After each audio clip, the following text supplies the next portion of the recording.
Hello friends, আমি এতিয়া গৈ আছো গুৱাহাটী নীলাচল পাহাৰত মা কামাখ্যাৰ দৰ্শন কৰিবলৈ আৰু ওয়েদাৰ ইমান বেয়া ইমান বৰষুণ এতিয়া আমি সোমাই গলো কামাখ্যা মাৰ মেইন গেটলৈ সোমাই এতিয়া গৈ আছো আৰু ইমান বৰষুণ ইমান বতৰ বেয়া কি কম আৰু আমি আহি গৈছো আমি গাড়ী থৈছো বাহিৰত কাৰণ ইমান ভিৰ মন্দিৰত পাৰ্কিঙত ঠাই নাই আৰু এইটো হ'ল জেনেৰেল লাইন দেখা পাইছেনে কিমান ভিৰ ৰাতিপুৱা ৮টাৰ ভিতৰতে জেনেৰেল লাইন আৰু ভিআইপি লাইন দুটাই টিকেট মানে বন্ধ কৰি দিয়া গৈছে কাৰণ যে আৰু ভিতৰত মানুহ সোমাব নোৱাৰি সোমালে দৰ্শন কৰিব নোৱাৰিব ৰাতিপুৱা ৩টা মানৰ পৰাই চাগে মানুহ লাইন পাতি কেনে থিয় হৈ যায় ভিৰৰ বাবে আৰু আমি এতিয়া লৈ লওঁ প্ৰসাদ মাৰ ফুল ধূপ এইবোৰ বস্তু লৈ কেনে তাৰপিছত আমি দৰ্শন কৰিবলৈ সোমাম পূজাৰ বস্তুখিনি লৈ ললো আৰু এতিয়া আমি ভিতৰলৈ সোমাই যাম ভিতৰলৈ সোমাই আহিলো আৰু ইমান ভিৰ আৰু এইফালে বৰষুণ সদায় মাৰ মন্দিৰত ভিৰ হয় কিন্তু এইকেইদিন ভিৰটো অলপ বেছি কাৰণটো হ'ল আম্বুবাচী মেলা আহি গ'ল আৰু বেছি দিন নাই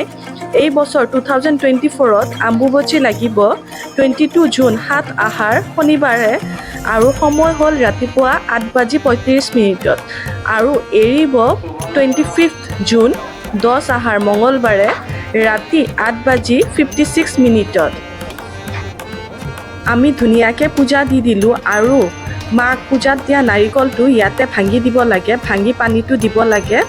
আৰু ভিতৰত মাৰ তাত নাৰিকল দিব লাগে নাৰিকল আপুনি দিলেও দিব পাৰে নহ'লে প্ৰসাদ হিচাপে ঘৰতো লৈ যাব পাৰে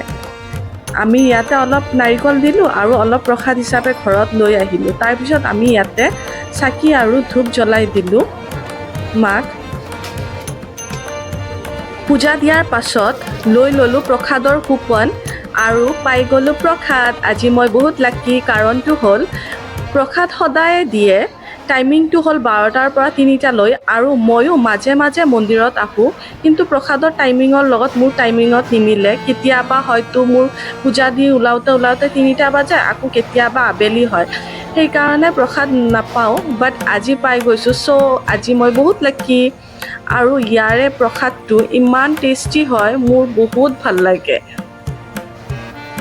প্ৰসাদ পাই কেনে মনটো একদম শান্তি হৈ গ'ল পূজাও ধুনীয়াকৈ দিলোঁ আৰু প্ৰসাদো পাই গ'লোঁ আৰু এতিয়া আমাৰ গোটেইখিনি হৈ গ'ল আৰু আমি ঘৰলৈ যাওঁ আকৌ লগ পাম নেক্সট ভিডিঅ'ত টাটা জয় মা কামাখ্যা জয় জয়